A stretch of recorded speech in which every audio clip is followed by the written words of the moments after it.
ప్రభు పేరట మీ అందరికీ శుభాభివందనములు।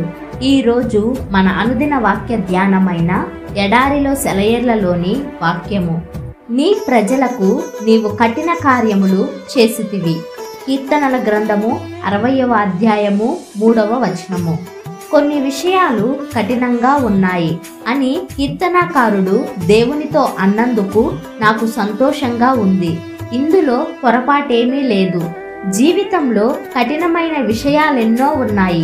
ఈ మధ్య నాకు ఎవరో అందమైన ఎర్రటి పూల గుత్తి ఇచ్చారు। ఎక్కడివి అని అడిగాను। ఇవి రాళ్లల్లో పూసిన పూలు, నేల ఏమీ లేని రాళ్లపైనే ఇవి వికసిస్తాయి అని చెప్పారు। కఠినమైన పరిస్థితుల్లో దేవుని పుష్పాల గురించి ఆలోచించాను। ఇలాంటి రాతి పూల కోసం ఆయన హృదయంలో గులాబీలపై లేని ఓ ప్రత్యేకమైన వాత్సల్యం ఉందేమోనని నేను అనుకుంటాను। జీవితంలో ఎదురయ్యే పరీక్షలు మనలను కట్టడానికే గాని పడగొట్టడానికి కాదు। కష్టాలు ఒక మనిషి వ్యాపారాన్ని పాడు చేయవచ్చు గాని అతని వ్యక్తిత్వాన్ని బాగు చేస్తాయి। బాహ్య పురుషుడి పాలిట కత్తి దెబ్బ అంతరంగ పురుషుడికి ఆశీర్వాద కారణం కావచ్చు।